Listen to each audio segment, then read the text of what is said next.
Hello and welcome to Drip Feed, water talk straight from the source. Hi, I'm Claire, and today we're going to talk about something that Scotland probably doesn't consider a big issue for them: saving water. And today I'm joined by Brian McCarthy from Scottish Water, who is the Scottish Water's Water Resource and Demand Manager. Hi, Claire. Easy for me to say. Welcome. And we're also joined by Laura Anderson, who is also known as Less Waste Laura. She's an award-winning climate activist, environmental scientist, and a general all-round expert on behaviour change in this area.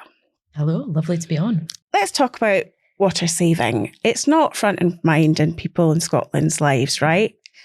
I think that's correct, because really there's two factors that I think play into this. The first is Scotland's wet. So we've got lots of water, we've got lots of rivers and lochs, we've got watery environments, and it does rain a lot. So I think people think that Scotland has a lot of abundant clean water. And we do, we have loads of water environments. And I think people really value those, feel connected to water in so many different ways. But I think that leads us to thinking that surely we've just got a sort of endless supply of clean water. And as soon as it rains, surely that means that that's straight into the water system and good to use. But I would also say that there's this second thing of we have a brilliant water system, our water infrastructure. So when you go to the tap, you turn it on and you have gushing out lovely, clean, fresh tap water that, the joke is that it is the best in the world, right? People are so proud of it. But really, there's never a time that you go to the tap and don't have water. So I think the fact that there's a perception of Scotland being super wet and having loads of water, and the fact that we do have a great water infrastructure means that just day to day, I think people maybe just don't think about it. They don't think about how much they're using. Maybe don't even, if you were to hazard a guess, maybe wouldn't even be able to put a number on how many litres of water they're using a day. Sure. So Brian, you work at the vanguard or the forefront of the water system in Scotland. What's the reality? Well, I suppose I think I like to understand how people are using water, and certainly how much water they're using. And I know about our water resources and what we've got available. So I often say to people, we have access to, just around 400 different raw water sources. We don't have access to the 30,000 lochs and reservoirs. We aren't able to take water from every puddle that you see as you're driving along the road. So for me, it's about understanding that from Scottish Water's perspective, we don't have access to everything, and we make best use of what we are licensed to take out of the environment. So everything we can do to consider that, to value that, and to consider it as a precious natural resource, a really important thing for me, just to get that message across. And we've talked many a time about the person linking with the environment when they turn on their tap. So they never look behind the wall at the environment that sits behind that, a huge, great big water environment and a system of pipes and treatment works and everything that sits behind that wall. I suppose as things have become easier, life becomes easier and more here and now, you literally just go and turn the tap on. You don't think about it. Yeah, I left the house this morning. I'd showered, I'd cleaned my teeth, had a cup of tea, all that sort of stuff. So I used a lot of water all before 8 o'clock in the morning. How much does the average person use, Brian? So we calculate it we don't have meters in Scotland, domestic meters that is. So we have to calculate the volume, and we do that through a representative sample of homes throughout the country. And we reckon that every customer is using, on average, 180, just less than 180 litres per day. Wow, that's a lot. That is a lot. I've got a great big pyramid of bottles. Don't have it with me today. I have pictures of me stretching up to that final bottle. Sure. But when you've got 360 half-litre bottles, it's a huge amount. I would say as well, a lot of that's hidden, right? Because I guess, if you're imagining those 180 1-litre bottles or, divide it up however you want, people might think there's no way that I use that much water, because you might think about it in terms of glasses of water. So how many glasses of water might you have a day? You might think, how many cups of tea do I have a day? And so there's, I guess, water that we physically are consuming, we're cooking with, which is actually maybe on the smaller end of that part of the 180 litres. But there's, I guess, the hidden water. So there's the water that we might use in a dishwasher or a washing machine. There's the water that, I mean, it's not hidden because we're having a shower, but you're not collecting all of that water. You're not maybe seeing it right in front of you.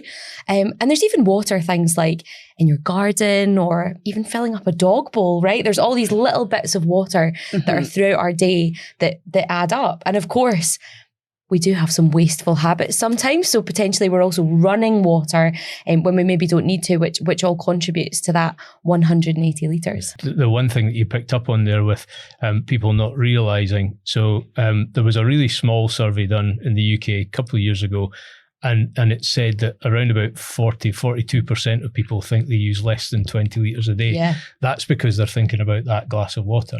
And when you speak to customers and you remind them that, did you flush the toilet? Did you brush your teeth? Did you have a shower? They then start clicking and adding it all up. Me and some of my colleagues, we actually did some research at the Edinburgh Fringe last year. And one of the questions we asked people was, how many litres of water, do you think you use a day?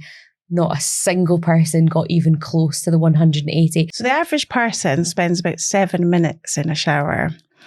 That's quite a long time. Yeah. I mean, obviously it's an average. It varies if you've got short hair, long hair, and a lot of women maybe don't wash their hair every day. But what things, obviously we could take a shorter shower. What other things could we be asking people to do just to make those tiny little changes, Laura? There's loads of things. And actually, I think, first of all, it's just trying to be aware of water. So maybe even just for a day, just try and think a bit about how many times am I going to the tap? What am I using water for? And then that'll help bring some things to light.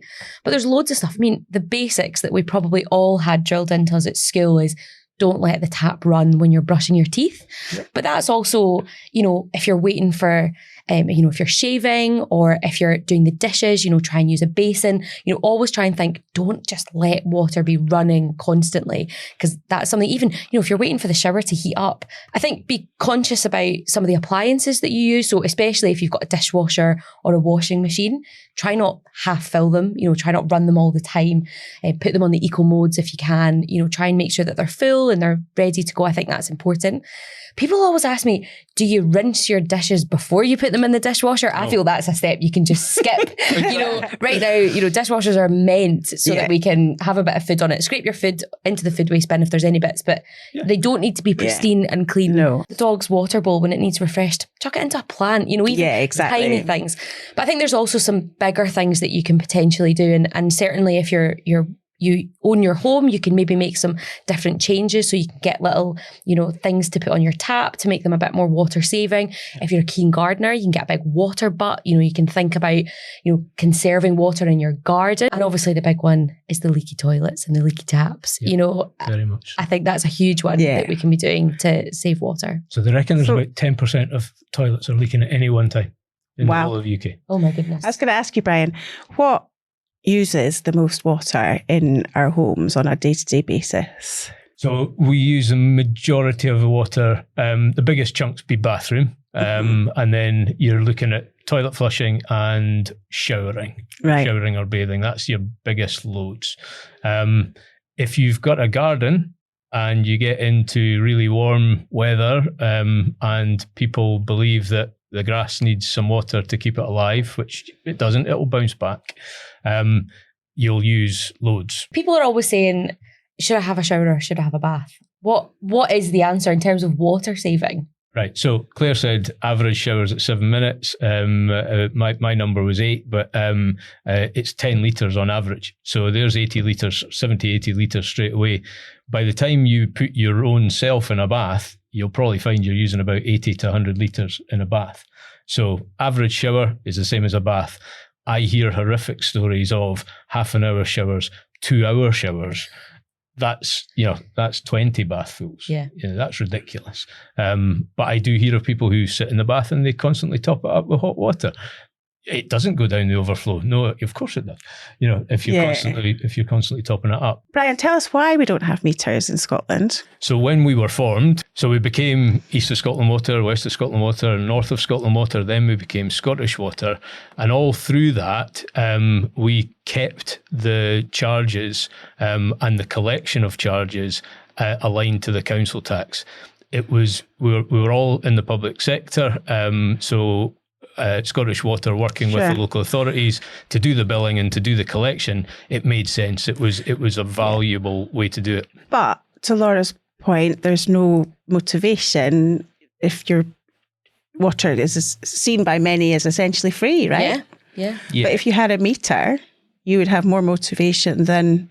So why don't we have meters? So we're doing a project in Dundee, and we're not using the word meter. We're using the term monitor because we're not tying it to billing, and we're trying to see if providing customers with more information about their water use could lead to a significant and sustainable reduction in water use as a whole.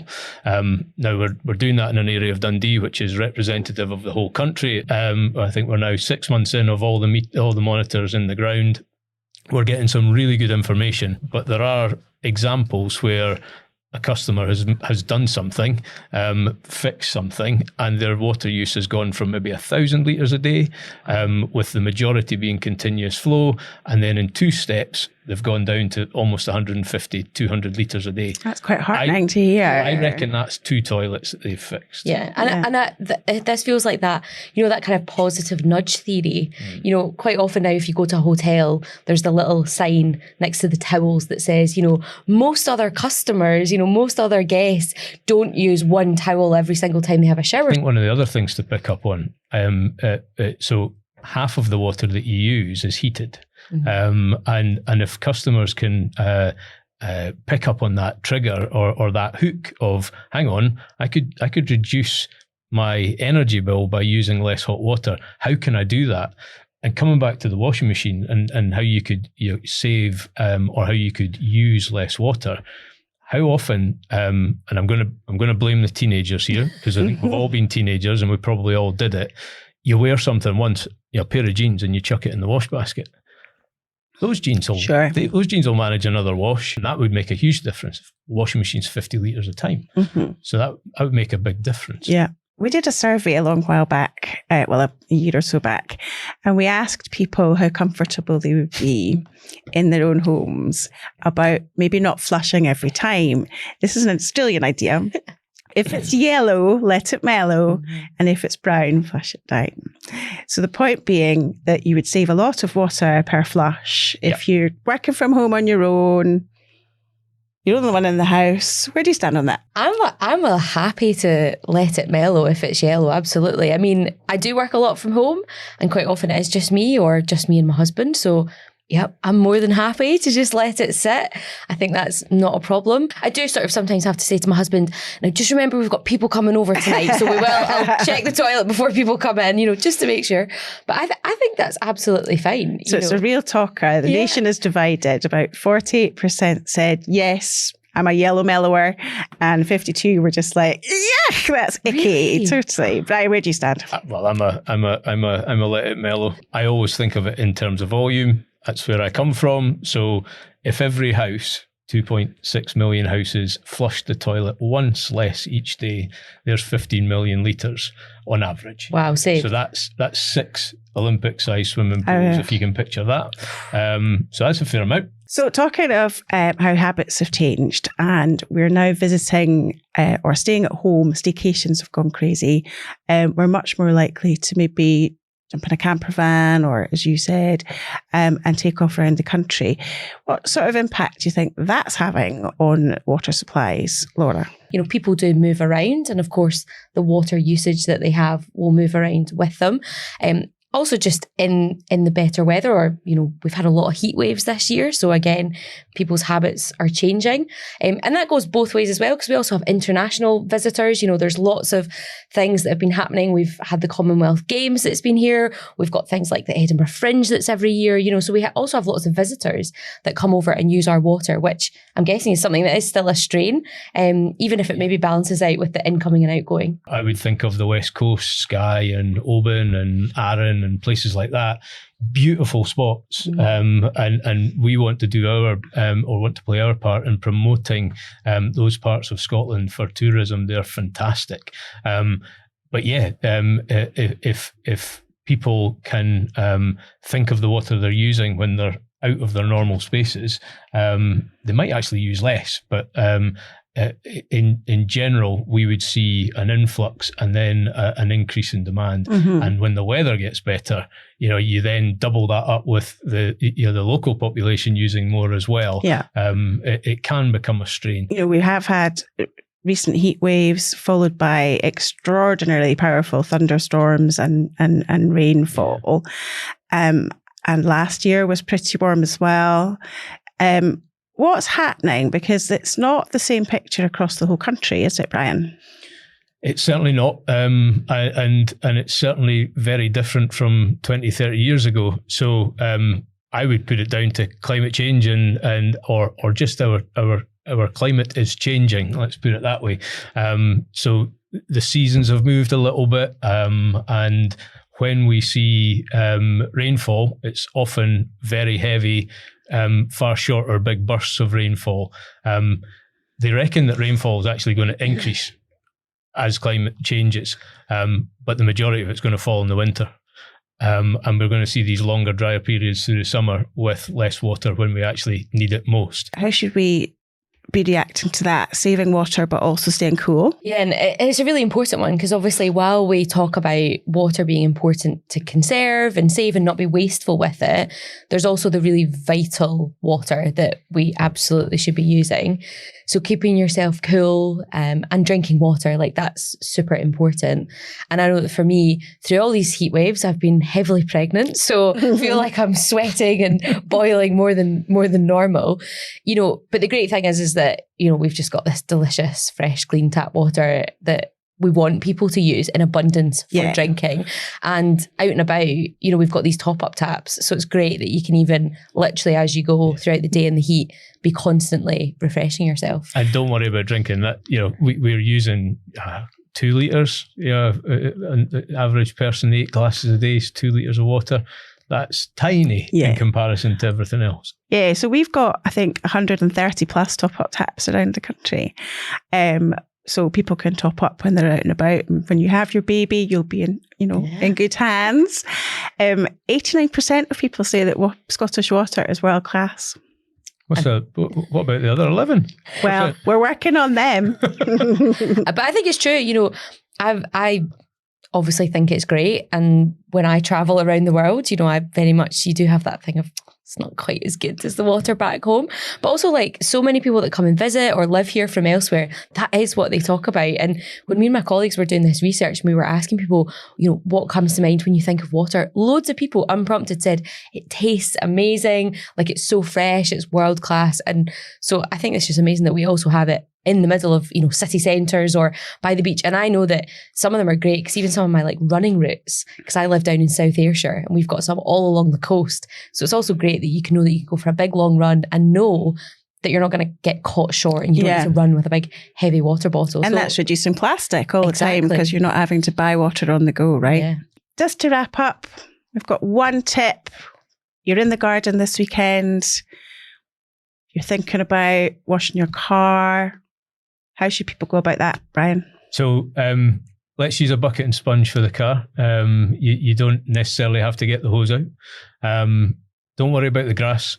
That'll bounce back in the first sight of rain. So let's not waste 1,000 litres for every hour of this thing just going like this. Grass will come back. All the garden people tell you grass will come back. You don't need to water your grass. And if you've got a water butt, use a watering can and point that straight at the flowers, but not in the heat of the day. Do it at night so it's not going to evaporate off. What's your thoughts on paddling pools?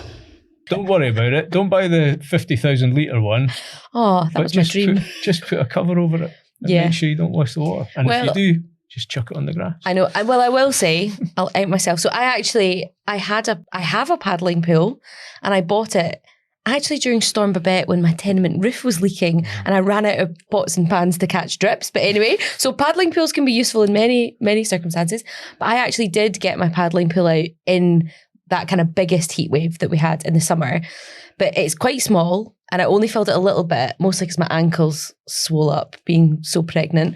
But it was actually good because we had it out in the garden for the whole week. We did keep it covered. The dog was in and out of it. We kept it. We didn't keep replenishing it all the time.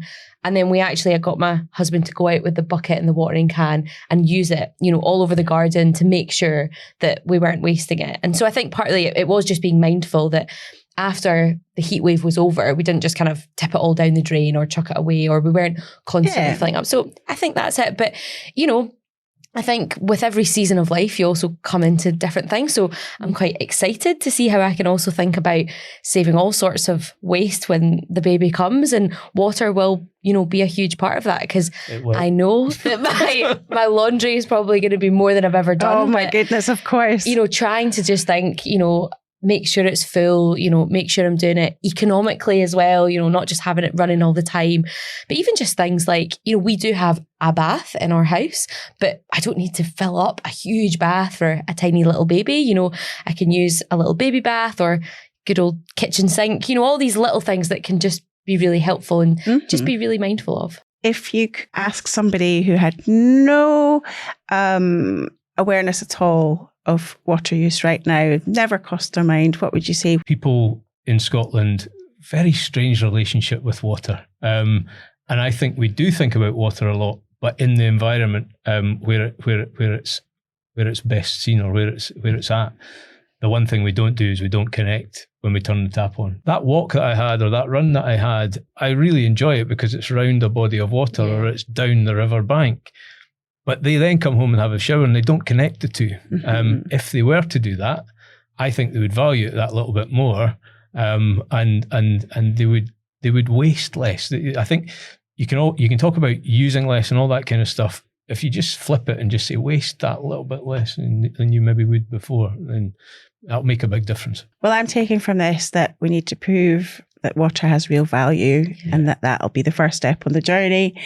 And it's not about big changes. Even if you don't have a garden and a water butt or whatever, there are small things that you can do around the house or at work, or, nagging your children or whatever that may be. And that if we all do a little, it'll all add up and make a difference for Scotland, because water is always worth saving. Thanks, Claire. Thank you. Thank you. Thank you for joining us on Drip Feed. Like and subscribe for more.